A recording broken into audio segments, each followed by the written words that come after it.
Welcome to the Retention Nation podcast, the show for e-commerce brands looking to turn one-time and sometime buyers into lifetime and forever customers. Hosted by Isaac Hyman, an ex-VP of Retention and featured speaker, author, masterclass creator, and founder of HiFlyer Digital. Each episode features successful brands, apps, and experts who are sharing cutting-edge, innovative, and proven email SMS retention insights that help them grow their business to the next level profitably. Our mission is to give you the retention strategies you need to unlock profitable, predictable, and scalable revenue from every customer on your list. Let's get started.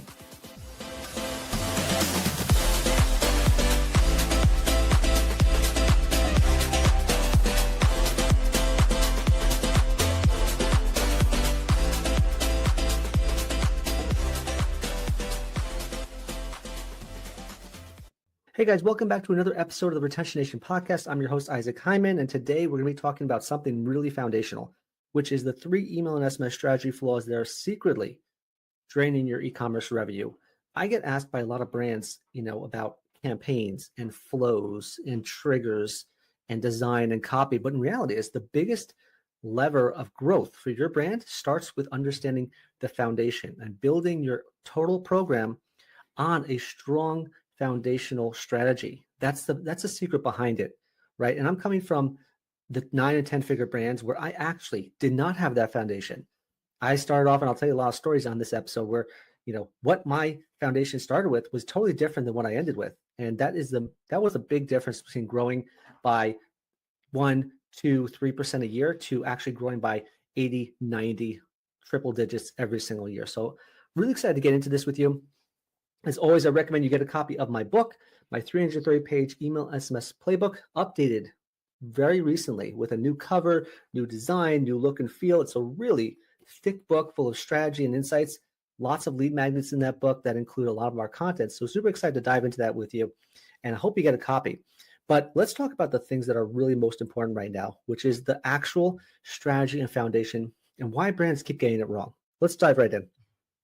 So number one, you may know my background already, right? But the background I want to share with you is that I didn't come in and automatically be a VP of retention at the top brands, right? I didn't always have the secrets and the tools and the tactics and the strategy behind how to grow a brand, right? It started with trial and error, lots and lots of trial and error. And I think one thing I want to focus on is that when I was first starting out, I was just a email marketing manager, just like most people start out if you're working with some of the big brands, right? You start small. And what got me thinking was my trial and error I had with my own email platform. When I came in to a family of 9-figure brands, I actually started off with a platform, an ESP called Responses. And Responses is extremely enterprise. I think it's owned by Oracle. And it's a great platform, but reality is it was not a fit for what we wanted to become.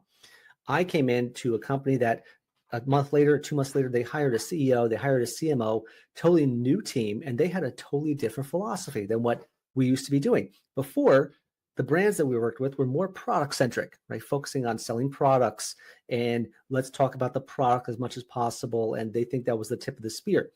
The new CEO, new CMO came in, they said, it's actually all about the customer, right? So we want to be more customer-centric.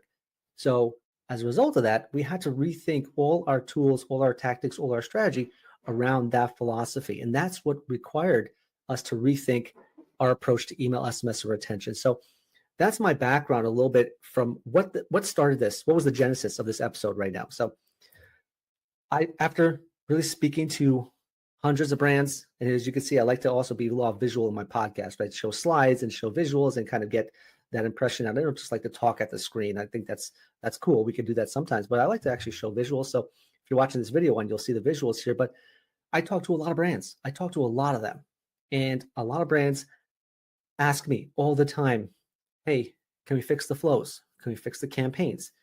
And can we fix the design? Can we do this copy? Can we do this? Can we do that? And reality is they miss out on some of the biggest opportunities, which is the foundation, which is what you need to do to rethink your entire operation from the ground up in some cases. And after talking to them, hundreds of brands over the years and hundreds of audits, I found that there really are 3 core focus areas that your brand needs to focus on to really get that foundation right. Because at the end of the day, anyone could design an email. Anyone can send an email. Anyone could write copy. And what you're missing is probably the foundational elements of your strategy. And that's going to really move the needle for everything you're doing, right? You can't build a home, decorate a home, and host a family and host guests and really have a good inviting environment without that right foundation in place, right? So that's going to be super important to understand. So let's get into number one, right? What is probably the biggest problem, a foundational flaw that brands are facing right now is that they put the tech before the strategy, right? You put your tech, your tools, your tactics above your actual strategy. And again, I want to go back to my story for a second, right? I was a email marketing manager, family of 9-figure brands. I was working in our email platform responses at the time. New CEO, CMO came in, said we're customer centric. And after a year of trying to be customer centric with our ESP responses, we threw up our hands and said, you know what, this isn't working. We need a new tool. We just couldn't get the segmentation right. We couldn't get the personalization right. We spent days cracking our head over advanced segmentation capabilities, finding the right customers we want to send the right email to. It just was not a good fit. And this is a great example of you're putting the tech before the strategy. And you're putting the tech before the strategy. And most brands actually do the same exact thing. They think to themselves, you know what? I heard good things about Klaviyo or Omnisend or ListTrack or you name it, and they don't think about, well, what do we want to accomplish with this? So they think about that first, okay?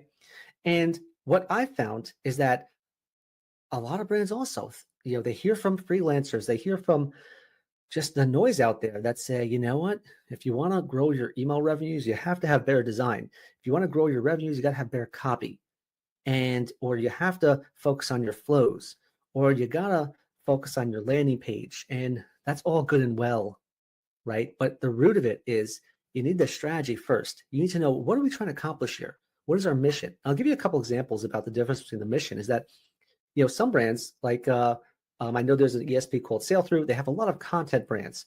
So brands that focus on content. Think about like ESPN does content and BuzzFeed sends out content emails. And, they're all about the content that they're sharing, the tips, the news, the Bleacher Report, another great example, right? So they all sending content. So for them, they need an email platform that specializes in sharing content and gets the right content, the right feeds, the right integrations to make it work. But for e-commerce brands, the biggest goal you want to have is clicks. You want to get conversions. You want to get sales. In order to do that, you need a tool and a tactic and a strategy that's centered around personalization. That's the tip of the spear, right? Because design and copy and layouts and templates and products are all resulting in one thing, more clicks, because that's where they convert. And in order to get more clicks, you need more personalization. So don't think about design and copy as the starting point. Those are the symptoms of great personalization, right? Great design is because of better personalization. Great copy is because of better personalization. Great flows is because of better personalization, right? So you got to think of it from the angle of strategy first, tools, tech, tactics after. I can't tell you how many brands think to themselves, oh, we should switch away from Klaviyo because, it's too expensive. Well, is it though? Because if your strategy is about personalization, you should be using it correctly. We'll get to that in a second. I found there's 4 key pillars when it comes to strategy. And again, you'll read this in my book. You'll see this in my masterclass. You'll see this in my content everywhere. Just 4 key pillars: segmentation, personalization, automation, multiplication. That's the strategy my team brings to every single brand out there. And it works for 9 and 10 figure brands to 6 to 7 figure brands. It constantly works if you work it. And that strategy is all about right person, right message, right time, repeat. Right person, right message, right time, repeat. Right? That's really the goal of it. You want to send the right person, the right message at the right time in their buying cycle and repeat it and scale it for different products, cohorts, channels, you name it. And that's how you build your foundation. And when you think about it, now you can find a tool that specializes in segmentation, or you can find a tool that specializes in personalization, or you can find an ESP that is excellent at automation or triggers. And then you can layer in other tools and technology to multiply it. Great example here. We work with a lot of brands that do a lot of flows within Klaviyo, and we multiply that their flow experience using other apps like Retention or Cluvos or any other app out there to help multiply it. Now, that is a tactic, adding in more tools, but it's nested on the strategy first. And on top of that, the strategy is more than just, rules. It actually results in things, right? With segmentation, you can cut your Klaviyo costs in half. You can cut your email costs in half, right? There's symptoms and byproducts of having a strategy first approach, right? You can cut your email costs in half. You can, with personalization, you could double your clicks and your conversions. With automation, you could save time by running more advanced flows. It's the power of flows, right? With multiplication, you could scale your brand by multiplying channels, adding in more channels on top of it because you have the strategy, right? Not the other way around. If you were on MailChimp right now and you're saying to yourself, you know what? MailChimp is good because I can send more campaigns and it's not as expensive. Okay, I get it. You want to save money. Cool. Makes sense. But you know what? You're never going to grow to the next level without segmentation and personalization. And MailChimp doesn't compare when it comes to personalization to Klaviyo, right? It just doesn't compare. It's not even close. I've worked with all of them. And if you're not getting to the next level, what's the point, right? Law of diminishing returns. Take another example. If you're on, I'll give another example. We migrated a brand who was on Campaign Monitor. They were doing some flows for them. An e-commerce brand who was making about $5 million a year online, also had a store, make another $10 million from the store. Campaign Monitor has very hollowed out flows. Now, maybe they changed. Maybe they're awesome now. I don't know. Very hollowed out flows. And we brought them to Klaviyo because we said to them, you have better segmentation, you have better personalization, you have more ways to get people to buy online and in the store, and better flows to follow up for you. It's a win-win because you have the right strategy in place first, not the cheapest tool, not the cheapest tech, not the cheapest tactic. So the strategy has to come first before you think about any other tool, tech, or tactic. So I always remind people, right? It's not just me saying this. This is how the top brands think, right? It's a 10-figure mindset, right? And the mindset has to shift. Your mindset has to stop thinking about which tool or tech or tactic will allow me to send more emails, right? For cheaper. That is not the best mindset because you're just, and you'll learn about this in a second, you're just as good as your last send at that point, right? If you're just sending a campaign and you want to send more and more and more, people will tune that out. You're talking at people, you're not listening to people, you're not reacting to people. So it's not the best mindset to have, right? How would you feel if someone just kept blowing up your phone, right? Just calling you every single day, say, hey, what's going on? Hey, did you buy this? Did you buy that? It's annoying. You want to change your mindset to start building better customer relationships. And by understanding which tool helps you build better customer relationships, that's the way to approach it, right? Relationship first, customer-centric first, tool layered on top of that. And even Klaviyo joined that mindset, right? They realized we can't just be a platform that sends emails because anyone could do that. You could do this with SendGrid, Mailgun, MailChimp, Campaign Monitor, dozens and dozens of technologies send emails. But in order to transcend to the next level, in order to think about what it means to be more of a vital part of an e-commerce brand, they have to transcend beyond that and start thinking about how to build better customer relationships, right? So they borrowed a line from me, which is excellent. I love it. It's on my book. I've said it many times, how to build better customer relationships. And that's the point of it, right? So that's the future. That's actually been the present for the 9, 10-figure brands. That's the future for the smaller brands who may not be aware of it. I've been aware of it for years already. That's kind of where people need to go. Build better customer relationships. Don't just send emails. Let's talk about strategy number 2 that most brands fail at. This is one no one really talks about, and they really should. And usually they kind of leave it up to their CTO or their CFO, right? And they just kind of think, really their CTO. They leave it up to their tech people and say, you know what? Whatever data you send me, we'll use whatever data. But no one has any clue about the amount of data that exists at their fingertips because they have zero data dictionary. E-commerce brands don't take the time to look at what data they have. They're always concentrating on what else, right? Do we get sales? Do we get conversion? I'm here to tell you, set your foundation all around data. data-driven decisions. And I'm not just talking about zero-party data or first-party data. I'm talking about anything. You have dozens, if not hundreds of data points at your fingertips, and you probably don't even know that. And it's time you get to know it. Here's an example of a brand we work with where we were looking at their data, looking at this customer right here. And we came on board maybe a few months ago, and they said, you know what? Great. What can we do from an email program? What would you recommend? Should we send campaigns? Should we start with flows? Where would we start? And I said, where you start? We need to start with understanding what data you have to work with. What data is at your fingertips? Why is this important? Because if I know what information is coming in, I can build campaigns and flows around that data. Why? Because going back to my first point, because our strategy is nested on segmentation and personalization. If I don't know what data I have for a customer, how can I segment it? If I don't know what data points are coming in every single hour, how can I personalize my campaigns and flows? Right? So it all nests on your data. And at the 9 and 10 figure brands, and even at some of the clients we have now, they have rewards points data. They have financing and credit data. They have loyalty data. They have reviews data. They have obviously clicks and opens and conversions. Of course, they have that stuff. We have RFM data. We have predictive data. All these data points are at your fingertips. You're just not using it.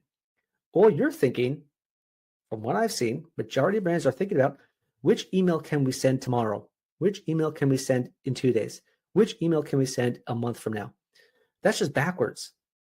Why don't you focus on what information do we have on our customer so we can send the next email perfectly and go from sending 10 mediocre campaigns to 2 great campaigns.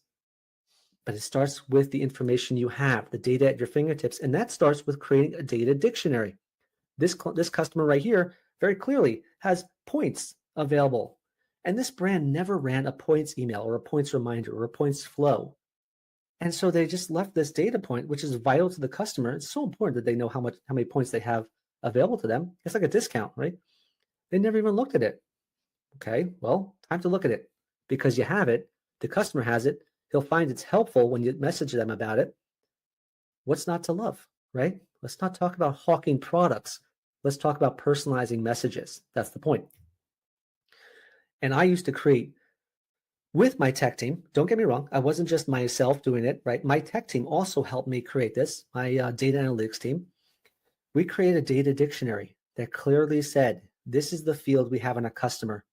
And this is what that field means. And this is the data point we should expect. Is it a Boolean or is it a digit or a numeric, I believe, right? Kind of all these little terms.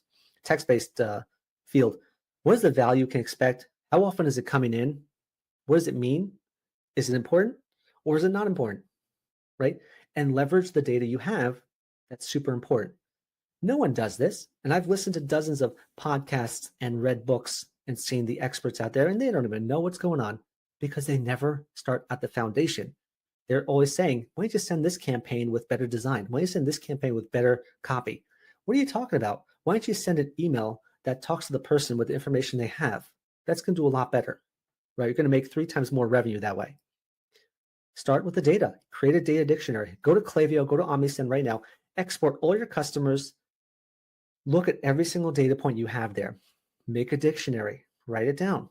This is what that means, right? Because what happens next is if you have that data point, you can start creating campaigns around it and flows around it, right? We build out dozens and dozens of flows right here. You can see it on your screen, right? We have a portfolio of probably over 100 to 200 flows in our portfolio and roadmap for brands. And in this case, with that 8-figure brand, we saw that, you know what, we have all these rewards data, and I have about 6 to 8 automations I could turn on using that rewards data right away, right?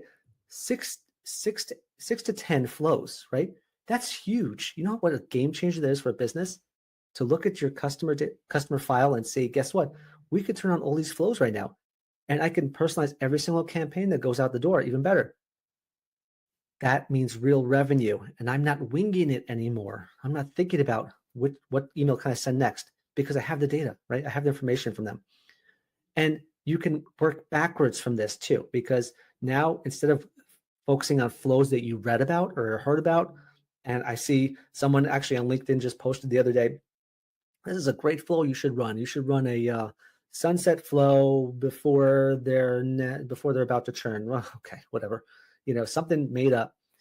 And I'm like, why would do that when you could just look at your customer data, see what they have, and send them an email about that specific point? That's going to make you more, right? Focus on that.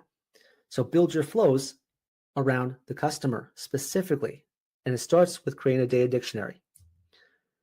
And when you think about it, you have all this data, you have your technology, you have your strategy now, and that's probably why you're barely using your technology.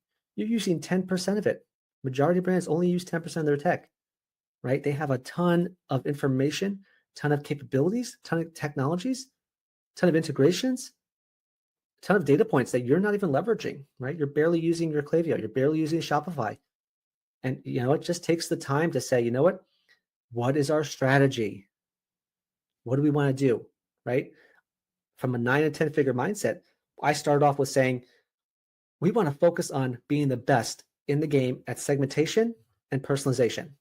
That's our goal. So I need the tech to help me get there, and I need the data to know what I can do for personalization, right? So now I'm basing my tech tools all around my strategy, and my data dictionary is helping empower the strategy overall, right? So that's a foundational element. You need to have that dictionary and understand what data is available for your customers and how you're leveraging it at the end of the day, right? And therefore, you're saving money because now you're using Klaviyo to its full potential, you're using Shopify to its full potential, and you never have to worry about costs again because you're doubling and tripling your revenues. And started with just a data dictionary. Third foundational mistake brands are making right now when it comes to email SMS is that they are totally out of sync when it comes to their campaigns and their flows. Do you see a migration here, right? We started with getting the foundational strategy first. Got to know what's happening first. Once you found your strategy, you can then layer on your technology, right? Now you have the technology. Now you need to know what customer data you have. And then once you have the data, then you can start focusing on campaigns and flows. And the biggest problem is that it balance, right? They're out of balance. And if your campaigns are not balanced with your flows, you're either going to be chasing the next campaign and you're only as good as your next campaign, or you suck at follow-up and you're not making money from your follow-up plan. Let's go deeper into this. So when it comes to flows, right, we all know the money is in the follow-up. And when you're sending a campaign out there, usually it's a campaign, let's say on a Monday, and you're talking about your new arrival. Just keep it basic, right? A new arrivals campaign for yours, or even 10 new SKUs in. You have a new arrivals campaign. You send it out on Monday, and then you're kind of crossing your fingers. And maybe you'll get a 1% or 2% conversion rate. And you'll go home and sleep at night relatively okay, right? But when's the next campaign going out? By Thursday? Friday? So you're kind of twiddling your thumbs there for the next couple of days, wondering, how am I paying my bills now, right? What's going on this month? Now, if your flows are built out, then your flows will do the follow-up for you. But if you don't have the flows built out, you won't have the follow-up. So you won't have a message go out to the best populations on a Tuesday or a Wednesday or a Thursday, right? So too few flows equals bad follow-up because the money's in the follow-up, as I said before. This is an example of a brand here they're about 90% weighted to campaigns, right? So that means they're only as good as their next campaign, and they're constantly having to scramble. Now think of it the other way. Like, let's just think from a time perspective. If I sent a campaign on a Monday and then I got distracted, and then maybe next campaign is going on Thursday, what happens if I get busy on Thursday? Let's say something comes up, there's an emergency, my power goes out, my I don't know, my carpool went late, or there's something going on in my life that I just couldn't send on Thursday. Well, then you're kind of scrambling next Monday, and you're just not creating some sort of consistency to your list or to your bottom line, right? So you can't just focus on campaigns. It's not going to work, right? It's not balanced. And you want to create a channel that's profitable, predictable, and sustainable. There's no predictability here, right? You see how that works? Let's look at the flip side, right? Let's say, and I've seen this a lot on my feed, on my Instagram feed, I'm saying, oh, we'll build out your flows and we'll promise you 20% of revenue with 30% increase of revenue from building out your flows. But here's the truth. You can have all these flows built, And you can have 10 flows, 20 flows, 30 flows built. Oh my God, that's crazy. That's awesome, right? Is it though? It's not that awesome when you have no gas for your flows. You can have an amazing flow engine built out, ready to go. But your campaigns are meant to drive people into those flows. No one's abandoning their cart if they're not getting a campaign. No one's abandoning a product if they're not getting a campaign about the product. No one's coming to your site unless they're getting driven to your site, right? So you think, well, don't have too much of an ego to think that everyone's going to be shopping on your site. Your entire list is on your site all the time, right? It doesn't happen that way. You need to drive traffic to it, right? Traffic generation is the root of your email program, right? So you need to focus on that. You need more gas for your flows. So if you have too few campaigns, you will never get the flows to the next level. So there's no gas. You have this flow engine built out and all gas, but not gassed up and can't go anywhere. And this brand right here had that problem, right? We're making about 10% of revenue or 8% of revenue from their campaigns and 91% of the revenue from flows, but there wasn't enough gas. They're still growing. Don't get me wrong, still growing at a decent rate, 68K a month, but not enough, right? They should be at, 120 a month or something like that, right? Not enough gas from their flows. So you can't have it. It's off balance. There's no balance. As Thanos said, right? Thanos, right? Marvel, everything needs to be in balance.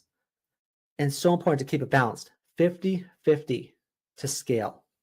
What that means is try to get your campaigns and flows in the 50-50 range. 40-60 is good, 30-70 also, but eventually this will allow you to create a more predictable revenue stream for your business, right? Knowing that your campaigns are driving traffic, your flows are doing the follow-up for you, and on it goes, right? So now you only need to send 1, 2, maybe 3 campaigns a week, and your flows are doing the heavy lifting for you after that, right? It's 80-20. 80% of the revenue comes from 20% of your customers. So the flows will follow up with the 20% that didn't convert. And that's how it goes, right? It keeps it balanced. And look at that same brand as I screenshot before. Now they're at, fast forward to October, they're at $117,000 in revenue. They grew by 50K because we got them more balanced. Not there yet, not fully there yet. They're about 60-40. I'd like to get to about 45-55, maybe 50-50. But that's the problem. That's the goal. We want to make sure that there's balance in their campaigns and in their flows because it's much more profitable and predictable that way. You don't have to worry about, being called away on a Monday or having a delay in your own schedule or someone calling in sick and you're like, well, my God, what about my campaign? I'm not making any money this week. You don't have to worry about it anymore, right? Now you freed up your time. And like I said before, right, with the right strategy, right, you're saving money, you're saving time, you're making money, and you're scaling, right? That's the strategy. So we built it all on the strategy as well. So that's another mistake brands are making. Their campaigns and flows are out of balance. Just one more example right here. This brand also had the same problem where they simply were making $35,000 a month from their email SMS retention program. We got them to $200,000 a month simply by creating balance. Balance is everything because they fuel each other, right? It's a flywheel, HiFlyer digital, right? That's what we're about. It's a flywheel effect. So you got to have that perfect balance in general. So let's talk about the Retention Nation takeaways from this episode here, right? So number 1, strategy over tools, tech and tactics. Strategy first. Get into strategy first before you get into those tools and tech and tactics, right? Don't think of it like let's get to Klaviyo and then let's build a strategy around it. Get your strategy first. You get in my book. Get my book. I'll give you a full strategy right there. Number 2, get a data dictionary. Export your customer data right now, right? Right after this episode, go into your Klaviyo account, go into your Shopify, just export it all and take a day to understand what data you have at your fingertips because then that will define all the campaigns and flows you can run for the next next 90 days. Easy. And then finally, everything in balance. Campaigns and flows running in sync, in harmony, in unity, right? More traffic to the site from your campaigns, flows do the follow-up for you. You'll make more money, your revenues will rise, and you'll start scaling. Those are the 3 foundational problems brands are really not even thinking about these days. So if you fix those foundational problems, your brand will get to the next level with email SMS retention. Thanks for joining me on this podcast episode. I hope you learned a lot. I think this is really important because, again, foundational tactics, foundational ideas are more important than just tactics, right? And you want to be a strategy-first brand, customer-centric brand that focuses on how do you build better customer relationships and not just send the next email, because that's what the top brands are doing. That's what your biggest competitors are doing. And if you're not doing it, you're going to fall behind very fast. You may even be falling behind right now. So highly recommend you get a copy of my book, get that strategy, and I will see you on the next podcast episode. We'll talk more about the holiday planning and other new things to help you turn your one-time and sometime buyers into lifetime buyers every time and in half the time. Thank you for joining me on this episode. I will see you on the next one. Thanks for listening to the Retention Nation podcast. If you enjoyed this episode, please be sure to subscribe and join our Retention Nation Facebook group. If you want to put this week's retention strategy into action within minutes, all done for you by our expert email, SMS, and retention team, you can go to HiFlyerDigital.com/book for a free 15-minute chat with myself and my team. It's time to turn those one-time and sometime buyers on your list into lifetime buyers and unlock the revenue you deserve. Your brand is worth it, and your customers will thank you for it. Until next week, I'm Isaac Hyman, wishing you a successful and profitable week.